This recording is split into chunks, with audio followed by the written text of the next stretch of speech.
जय हिंद दोस्तों, मेरा नाम है जयशंकर कुमार और आपके बीच में मैं Jaishankar Kumar official YouTube channel पर फिर से एक बार पुनः ऑनलाइन स्टडी करवाने का और करने का प्रयास करता हूँ। तो दोस्तों आज के इस वीडियो में हम कंप्यूटर के बेसिक जनरल नॉलेज के बारे में जानेंगे।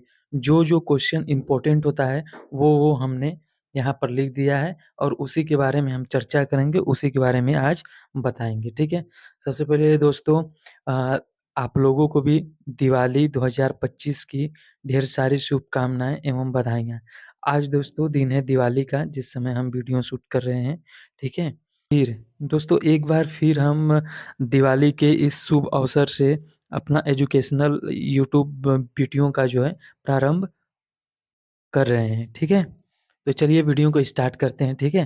तो आज कंप्यूटर के बारे में पढ़ेंगे कि कंप्यूटर क्या है क्योंकि देखिए यहाँ से हर एक एग्ज़ाम में सवाल भी आता है और पूछा भी जाता है, बेसिक लेवल पर भी पूछा जाता है। बहुत से कॉम्पिटिटिव एग्ज़ाम है जहाँ पर ये जनरल क्वेश्चन आता ही आता है और ये हमने जो यहाँ पर क्वेश्चन लिया है वो एकदम इम्पोर्टेंट छाँट कर ही लिया है, ठीक है? और यहाँ पर जितने भी क्वेश्चन हैं दोस्तों सबसे पहले सब के सब एकदम इम्पोर्टेंट है, ठीक है? मोस्ट इम्पोर्टेंट क्वेश्चन लिए हैं, ठीक है? तो चलिए स्टार्ट करते हैं। तो दोस्तों सबसे पहले यहाँ पर है कि कंप्यूटर का जनक किसे कहा जाता है, ठीक है? कंप्यूटर का जनक किसे कहा जाता है?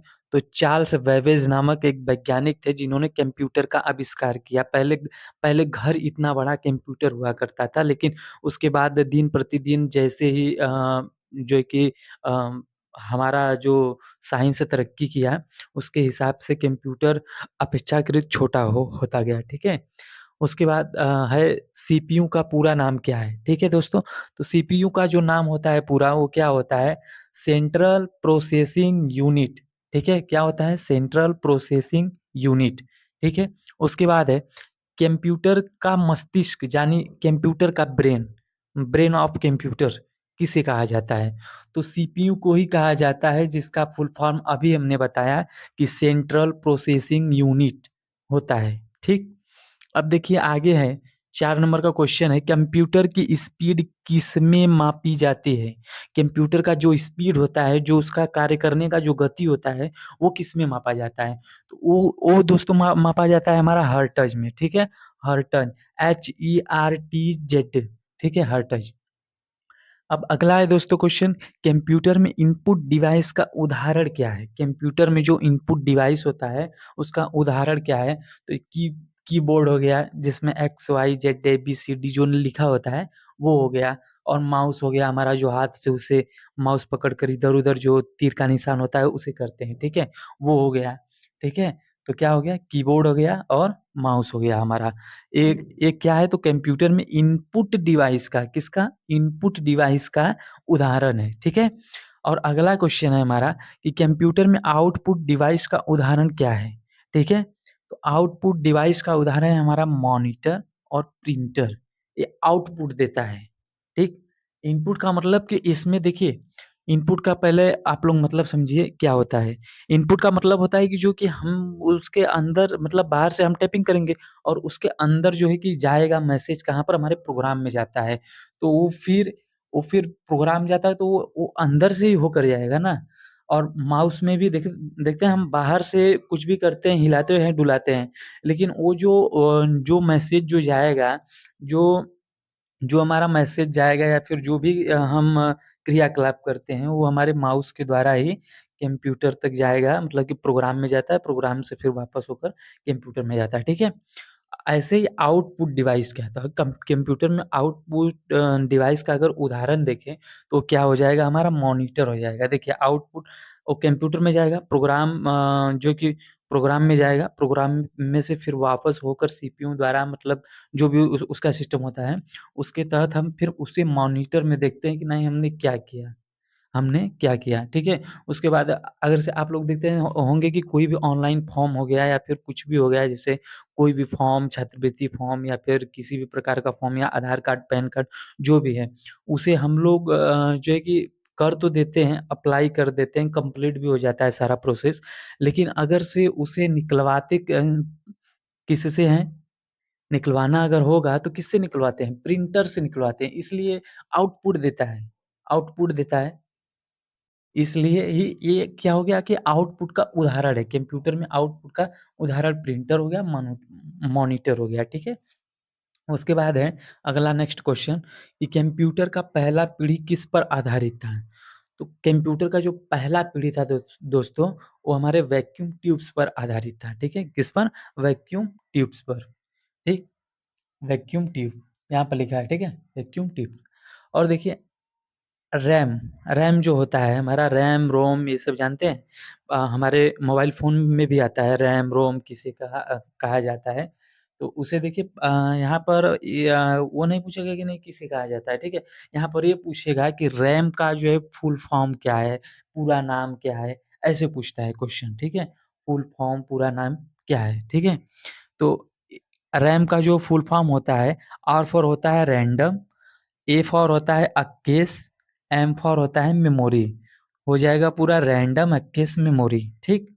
और अगला होता है रोम, तो पूछेगा रोम का फुल फॉर्म क्या है? तो रोम का हमारा फुल फॉर्म जो होता है वो होता है R for read, O for only, M for memory. तो हो जाएगा रीड ओनली मेमोरी, ठीक?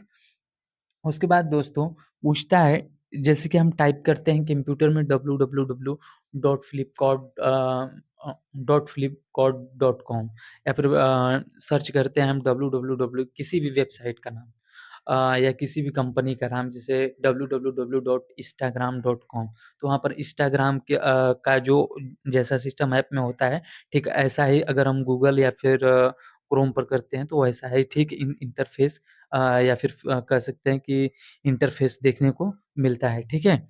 तो वही है ये डब्ल्यू का मतलब क्या होता है? या फिर कह सकते हैं फुल फ़ॉर्म क्या होता है? यहाँ पर फुल फ़ॉर्म ही पूछता है मतलब नहीं पूछता है, ठीक है? तो इसका फुल फ़ॉर्म होता है वर्ल्ड वाइड वेब, क्या होता है? वर्ल्ड वाइड वेब, ठीक है? अगला देखिए अगला क्वेश्चन है इंटरनेट का जन्म कब हुआ? इंटरनेट का जन्म कब हुआ? इंटरनेट का जन्म हुआ हमारा 1969 में। कितना दोस्तों? 1969 में हुआ और इंटरनेट को पहले जो जब इसका जन्म हुआ शुरू-शुरू में इसका जो नाम रखा गया था मतलब जब इसका आविष्कार किया गया, जब इसका खोज किया गया तो इसका नाम क्या रखा गया? ARPANET किस नाम से बुलाया गया? ARPANET फिर बाद में इसे जाकर वैज्ञानिकों ने इसका नाम क्या कर दिया? इंटरनेट कर दिया, ठीक है? आगे चलकर। लेकिन शुरू में जो इसका नाम रखा गया, वो क्या रखा गया? ARPANET के नाम से ये जाना जाता था पहले। उसके बाद में इसका नाम बदल कर क्या कर दिया गया? इंटरनेट कर दिया गया बाद में, ठीक है? अगला देखिए क्वेश्चन, ब्राउज़र का उदाहरण क्या है? देखिए ब्राउज़र बोले ना कि किसी भी ब्राउज़र को खोलते हैं या ऐसे कुछ बोले ना, तो देखिए ब्राउज़र का उदाहरण क्या है? तो ब्राउज़र का उदाहरण जैसे हो गया गूगल हो गया, क्रोम हो गया या कह सकते हैं गूगल, क्रोम एक ही कंपनी है, ठीक है? एक हो गया फायरफॉक्स हो गया, ये सब क्या है? ब्राउज़र हैं। ब्राउज़र के उदाहरण हैं या ब्राउज़र भी बोल सकते हैं, ठीक है? देखिए अब अगला है यूआरएल का फुल फॉर्म क्या होता है? यूआरएल का फुल फॉर्म क्या होता है? तो यूआरएल का फुल फॉर्म हमारा होता है यूनिफ़ॉर्म रिसोर्स लोकेटर। क्या होता है? यूनिफ़ॉर्म रिसोर्स लोकेटर होता है। यूआरएल का फुल फॉर्म। उसके बाद दोस्तों अगला क्वेश्चन है हमारा कि आईपी एड्रेस कितने बीट का होता है? एक बीट होता है, ठीक है? जैसे हमारा एमबी हो गया, जीबी हो गया, टेराबाइट हो गया, ऐसे-ऐसे कर एक बीट होता है। तो ये लिखा है आईपी एड्रेस कितने बीट का होता है? तो हमारा आईपी एड्रेस देखिए, एक होता है 32 बिट का, जिसे हम आईपीवी4 के नाम से जानते हैं और एक होता है हमारा 128 बिट का, जिसे हम आईपीवीवी6 के नाम से जानते हैं। ये दोनों इम्पोर्टेंट है, ठीक है? एक कितना हो गया? एक हो गया 32 बिट का और एक हो गया हमारा 128 बिट का, ठीक? अगला देखिए दोस्तों, यहाँ पर अगला है लेन, LAN का फुल फॉर्म क्या होता है? तो इसका फुल फॉर्म होता है लोकल एरिया नेटवर्क, ठीक है? लोकल एरिया नेटवर्क, ठीक? अगला देखिए, अगला क्वेश्चन है हमारा कि मॉडेम का उपयोग किस लिए होता है? मॉडेम, मॉडेम का उपयोग किस लिए होता है? तो इंटरनेट कनेक्ट करने के लिए मॉडेम का उपयोग करते हैं। किस लिए? मॉडेम का उपयोग किस लिए होता है? तो इंटरनेट कनेक्ट करने के लिए मॉडेम का हम उपयोग करते हैं। ठीक? अब देखिए अगला क्वेश्चन है दोस्तों, ईमेल भेजने के लिए कौन-सा प्रोटोकॉल प्रयोग होता है? तो इस प्रोटोकॉल का क्या नाम है? एसएमटीपी। क्या नाम है? एसएमटीपी प्रोटोकॉल का प्रयोग होता है। किसके लिए? ईमेल भेजने के लिए। ठीक? अगला 19 नंबर का क्वेश्चन है हमारा दोस्तों कि ब्लूटूथ किस प्रकार का नेटवर्क है? ब्लूटूथ किस प्रकार का नेटवर्क है? तो यहाँ पर शॉर्टकट भाषा में हम कह सकते हैं पेन प्रकार का नेटवर्क। कैसा? पेन प्रकार का। अच्छा पेन का फुल फॉर्म क्या होता है? तो पेन का फुल फॉर्म होता है personal area network. Personal area network. आप देखे होंगे कि चाहे जब भी आप मतलब ब्लूटूथ को खोलते हैं तो आपके मतलब कि पास में ही जब रहेंगे तभी तक ब्लूटूथ जो है कि पकड़ा रहेगा।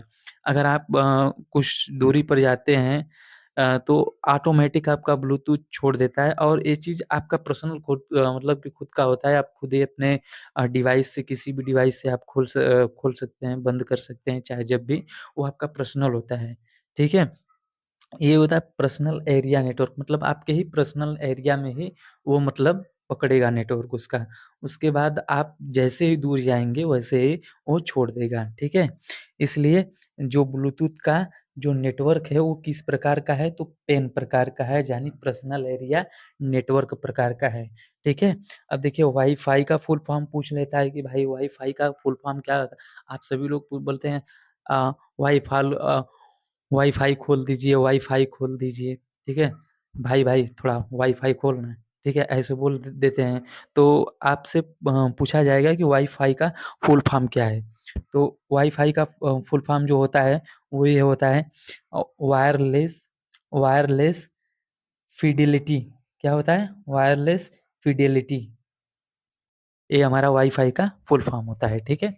आप इधर का एक स्क्रीनशॉट सब ले ले सकते हैं, ठीक है? आप इधर से स्क्रीनशॉट ले सकते हैं। चलिए अब हम आगे बढ़ते हैं। हमारा 21 नंबर का दोस्तों क्वेश्चन है कि साइबर क्राइम किससे संबंधित है? ठीक? क्या है? साइबर क्राइम किससे संबंधित है? तो इंटरनेट से की गई अपराध गतिविधियाँ जितनी भी होती हैं, उसके उसी को कहते हैं साइबर क्राइम। साइबर क्राइम किससे संबंधित है? तो इंटरनेट से की गई अपराध की गतिविधियाँ जितनी भी होंगी, वो साइबर क्राइम के अंतर्गत आएँगी। ठीक? जैसे हमने किसी का डाटा हैक कर लिया या फिर उसे चुरा लिया या फिर ऑनलाइन तरीके से बैंक का पैसा जो है कि ट्रांज़ैक्शन कर लिया किसी और का अपने अकाउंट में, तो ये सब क्या हो गया? साइबर क्राइम है। ठीक है? ठगी का काम है, ऑनलाइन तरीके से। ठीक है? तो इसी को कहते हैं साइबर क्राइम के नाम से इसे जाना जाता है। देखिए दोस्तों कैप्चा का उपयोग किस लिए किया जाता है? तो कैप्चा का उपयोग इसलिए किया जाता है ताकि ह्यूमन और मशीन यानी मनुष्य या मानव कह सकते हैं, यानी मानव और मशीन में अंतर करने के लिए हम कैप्चा का प्रयोग करते हैं, कैप्चा का। ठीक? आप देखे होंगे ना इंटरनेट में कैप्चा आता है, कैप्चा। अ, कैप्चा जैसे कि किसी भी फॉर्म को आप जब भरने जाएँगे तो उसमें दिया होता है कि कैप्चा कोड डालिए यहाँ पर। कुछ आएगा ऐसे कर कुछ आएगा जैसे यहाँ पर ऐसे दे देगा एच फिर छोटा जी फिर एट द रेट कुछ ऐसे कर दे देगा 2 3 जेड या फिर देगा स्मॉल सी दे देगा। ऐसे ही कर आता है कैप्चा। तो इसी को कहते हैं कैप्चा, ठीक? कैप्चा। ठीक है? यही है कैप्चा। तो कैप्चा का उपयोग किस लिए होता है? ह्यूमन और मशीन में जो है कि ह्यूमन यानी मानव और मशीन में अंतर करने के लिए कैप्चा का उपयोग किया जाता है। ठीक? आगे देखिए दोस्तों, आगे 23 नंबर का हमारा क्वेश्चन है कि स्पाईवेयर किसे कहते हैं? स्पाईवेयर किसे कहते हैं? तो देखिए यूज़र की जानकारी चोरी करने वाला प्रोग्राम है, जिसे हम स्पाईवेयर के नाम से जानते हैं। एक यूज़र की एक यूज़र की जानकारी चोरी करने वाला जो प्रोग्राम होता है, उसको किस नाम से जाना जाता है? स्पाईवेयर के नाम से जाना जाता है, ठीक? इतना समझ गए? अब देखिए पूछ लेता है ओटीपी का फुल फॉर्म बताइए, ठीक? ओटीपी आजकल तो वन टाइम रजिस्ट्रेशन जिसे कहा जाता है, आजकल तो ये आम हो गया है, छात्रवृत्ति भरने जाएँगे फॉर्म में तब माँग लेता है। कोई भी फॉर्म भरने जाएँगे तो ये जो है कि माँगता है। एसएससी का अ, ख़ास करके इस समय जो चल रहा है एसएससी हो गया, छात्रवृत्ति हो गया, इन दोनों में तो माँगता ही माँगता है। बराबर माँग रहा है और एक हो गया ये जो कि पुलिस में भी शायद माँग रहा है, तो ऐसे-ऐसे कई जगह पर इसे मतलब एलाउ कर दिया गया है। इसको अ, सॉरी सॉरी हमने गलत बता दिया। वो होता है वन टाइम रजिस्ट्रेशन ओटीआर, ठीक है? ओटीआर वन टाइम रजिस्ट्रेशन होता है एक ओटीआर, लेकिन ये ओटीपी है, ठीक है? One time password. आपके मोबाइल पर ओटीपी जो आता है, वो ये वाला है, ठीक है? वो हमने सॉरी गलत बता दिया, उसके लिए क्षमा चाहते हैं, ठीक है? अ, हमने सो मतलब गलती से हो जाता है भाई सबसे गलती, ठीक है? उसके लिए क्षमा चाहते हैं क्योंकि देखिए ओटीपी और ओटीआर ज़्यादा कुछ डिफरेंट नहीं है, यहाँ पर पी है और वहाँ पर आर रहेगा, ठीक है? वन टाइम रजिस्ट्रेशन उसे बोला जाता है और इसे बोला जाता है ओटीपी यानी वन टाइम पासवर्ड, ठीक है? वन टाइम पासवर्ड आता है जैसे कि आप कहीं भी जब जाएँगे, किसी भी फ़ॉर्म भरवाने या फिर कोई भी आधार कार्ड डाउनलोड करवाने या फिर किसी भी कार्य से जब जाएँगे तो आपके मोबाइल पर एक ओटीपी आएगा, उसके तहत ही वो मतलब कि साइबर वाला बोलेगा या फिर चाहे जो भी रहेगा कार्य करने वाला, वो बोलेगा कि भाई साहब आपके मोबाइल पर एक एक ओटीपी गई है, आप हमें बता दीजिए। तो जब तक कि आप उसे बताएँगे नहीं, तब तक वो आपका कुछ भी फॉर्म-वॉर्म या फिर कोई भी कार्य होगा, चाहे पैसा निकालना हो या कुछ भी के लिए आप गए होंगे, वो कार्य नहीं कर सकता तब तक। वहाँ पर आपका परमिशन चाहिए, जिसे बोला जाता है ओटीपी का full form one time password, वही पासवर्ड चाहिएगा। कौन-सा? वन टाइम पासवर्ड, ठीक? चलिए आगे बढ़ते हैं, 25 नंबर का क्वेश्चन है, फ़िशिंग का मतलब क्या होता है? फ़िशिंग का मतलब क्या होता है? देखिए फ़िशिंग का जो मतलब होता है, वो ये होता है कि नकली ईमेल द्वारा धोखाधड़ी, यानी नकली ईमेल बहुत से लोग बना लेते हैं और आपके साथ फ़िशिंग करने लगते हैं, यानी धोखाधड़ी करने लगते हैं, आपका ही डुप्लीकेट ईमेल बनाकर, ठीक है? तो इसी को कहते हैं फ़िशिंग करना, ठीक? अब देखिए आगे जो होता है पासवर्ड क्यों आवश्यक है? पासवर्ड हम बोलते हैं ना कि पासवर्ड हम मोबाइल में डालते हैं या फिर कहीं भी डाल देते हैं, जैसे एटीएम में भी डाल देते हैं पासवर्ड। तो पासवर्ड क्यों आवश्यक है? पासवर्ड दोस्तों इसलिए आवश्यक है ताकि हमारा जो डाटा है वो सिक्योर रहे। डाटा जो है हमारा वो सिक्योरिटी के लिए कि डाटा का सिक्योरिटी के लिए हम जो है वहाँ पर पासवर्ड का प्रयोग करते हैं कहीं भी। कहीं पर भी पासवर्ड का प्रयोग इसीलिए करते हैं कि हमारा जो डाटा है, वो सिक्योर रहे, यानी डाटा सिक्योरिटी के लिए, ठीक? अब देखिए दोस्तों 27 नंबर का क्वेश्चन हमारा कि हैकिंग क्या है? हैकिंग क्या है? हैकिंग बिना अनुमति के कंप्यूटर सिस्टम तक पहुँचना ही हैकिंग कहलाता है। आपके बिना आपके बिना अनुमति के कोई भी होगा, जब वो आपके बिना अनुमति के आपके कंप्यूटर सिस्टम तक पहुँच जाएगा या फिर आपके जो भी मतलब कंप्यूटर का जो भी सिस्टम है या फिर कुछ भी बोल सकते हैं जैसे आपका एटीएम, आधार कार्ड, यूट्यूब आप मतलब कोई इन्फ्लुएंसर है, आपका यूट्यूब चैनल है, अगर आपका यूट्यूब चैनल हैक कर लेता है या फिर कोई हो गया आपका एटीएम हैक कर लेता है, आपके बैंक के अकाउंट में से पैसा निकाल देता है, ले लेता है, डाल देता है, तो ऐसे मतलब चीज़ें जो भी करता है आपके बिना अनुमति के यानी कंप्यूटर सिस्टम तक आजकल जानते हैं कि सब चीज़ें होती हैं ऑनलाइन यानी कंप्यूटर के ही माध्यम से होती है, कंप्यूटर सिस्टम के ही माध्यम से होती हैं। तो वही बोल रहा है कि हैकिंग क्या होता है, बिना बिना आपके अनुमति के कंप्यूटर सिस्टम तक पहुँचना ही क्या कहलाता है, हैकिंग कहलाता है।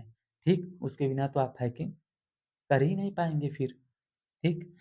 देखिए दोस्तों 28 नंबर का क्वेश्चन है, कंप्यूटर वायरस क्या है?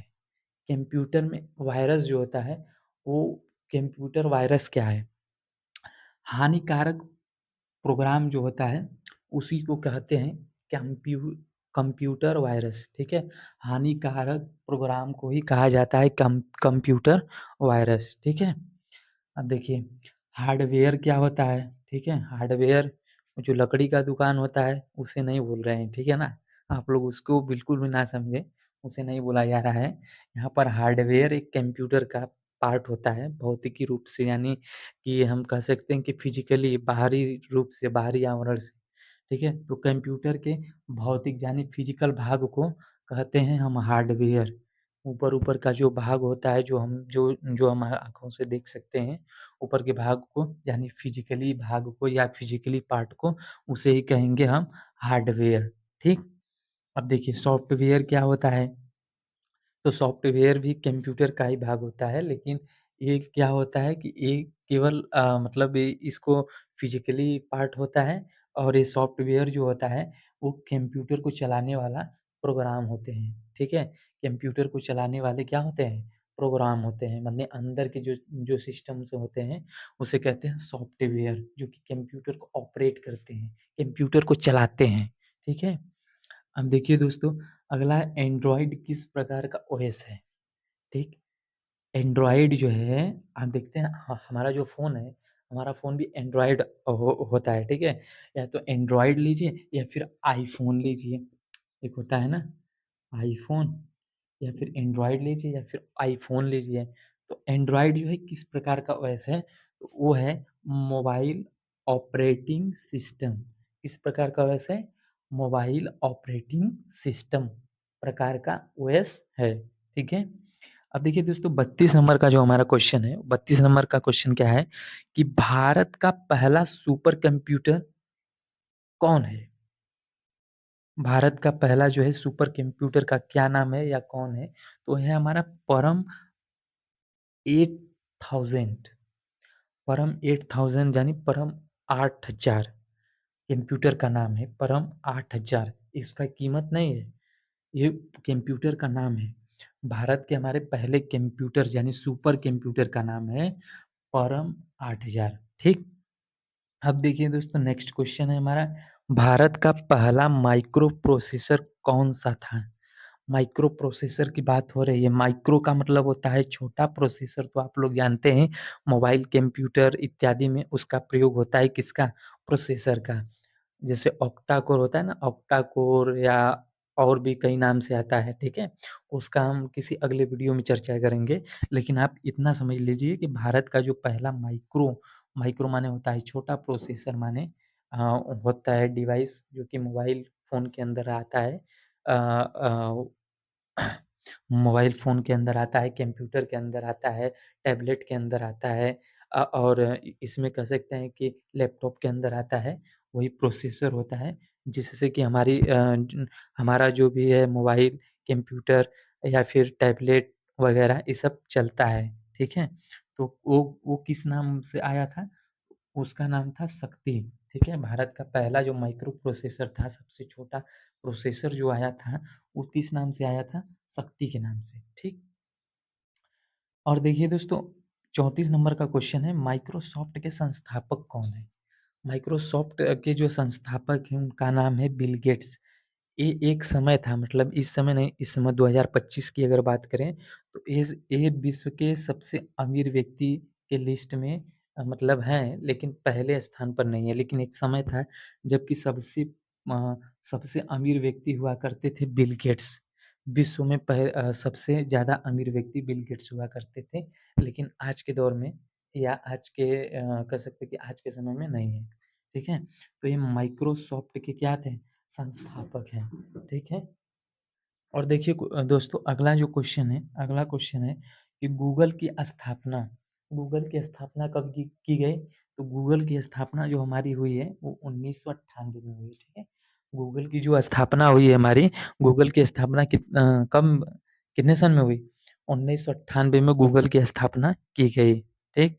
और इंटरनेट का पिता किसे कहा जाता है? इंटरनेट का पिता कहा जाता है विंटोन सर्फ को। किसे? विंटोन सर्फ को कहा जाता है इंटरनेट का पिता, ठीक है? अगला क्वेश्चन है दोस्तों हमारा कि भारत का पहला वेब ब्राउज़र कौन-सा था? तो उसका नाम था एपिक। एक एपिक कह के वेब ब्राउज़र था, वो भारत का सबसे पहला जो वेब ब्राउज़र बनाया गया, वो किस नाम से बनाया गया? एपिक के नाम से, एपीआईसी, ठीक? एपिक के नाम से। अगला क्वेश्चन है हमारा कि पहला कंप्यूटर वायरस कौन-सा था? जो पहला जो कंप्यूटर वायरस था, यानी पहला जो कंप्यूटर वायरस यानी कंप्यूटर का जो वायरस बनाया गया या जो था, ठीक है? वो कौन-सा था? तो उसका नाम था क्रीपर वायरस। क्या नाम था? Creeper virus. C C R double E P E R, ठीक? स्रीपर वायरस था, ठीक है? अब देखिए दोस्तों, अगला क्वेश्चन है हमारा 1 जीबी 1 जीबी बराबर कितना होता है एमबी? तो हमारा 1024 एमबी होता है, ठीक? 1 जीबी बराबर कितना एमबी होता है? 1024 एमबी होता है, ठीक? 1 टीबी बराबर देखिए पहले यहाँ पर देखिए जीबी का जो फुल फॉर्म होता है दोस्तों, जीबी का फुल फॉर्म होता है गीगाबाइट। क्या होता है? गीगाबाइट। और जो टीबी का फुल फॉर्म होता है, इसका फुल फॉर्म होता है टेराबाइट, ठीक? तो यहाँ पर 1 टीबी बराबर होता है हमारा 124 जीबी। कितना है? 124 जीबी और 1 जीबी बराबर होता है 124 एमबी, ठीक? 1 जीबी बराबर हमारा जो नेट वोट नहीं मिलता है, कहते हैं कि 1 जीबी मिला है, 2 जीबी मिला है, आज या फिर डेढ़ जीबी मिला है, तो वही 1 जीबी का मतलब होता है कि आपको आपको कितना मिला है नेट, मतलब 1024 एमबी आपको नेट दिया गया है। आपको उतना डाटा दिया गया है। अगर और यहाँ पर ये जो 1 टीबी है, 1 टीबी का मतलब है कि 1024 जीबी आपको डाटा दिया गया है या फिर आपके मोबाइल में स्टोरेज उतना है, ठीक है? और देखिए दोस्तों, लास्ट क्वेश्चन जो हमारा है, लास्ट क्वेश्चन ये है कि भारत का पहला इलेक्ट्रॉनिक कंप्यूटर किस नाम से या फिर कह सकते हैं कि कौन-सा था? ठीक है? भारत का पहला इलेक्ट्रॉनिक कंप्यूटर का क्या नाम था? तो वो था हमारा टिफ़रैक। क्या था? टिफ़रैक, टीआईएफआरएसी, टिफ़रैक, ठीक? तो दोस्तों तो दोस्तों यहाँ पर हम लिख कर इसलिए बताएँ दोस्तों क्योंकि अगर एक-एक कर लिखते हैं तो हमारा लिखने में बहुत ज़्यादा टाइम चला जाता है, इसलिए हम लिख कर आपको समझा दिए, बता दिए। ठीक है दोस्तों? तो आज के लिए दोस्तों इतना ही, मिलेंगे किसी नेक्स्ट वीडियो में नए टॉपिक के साथ। जय हिंद, वंदे मातरम।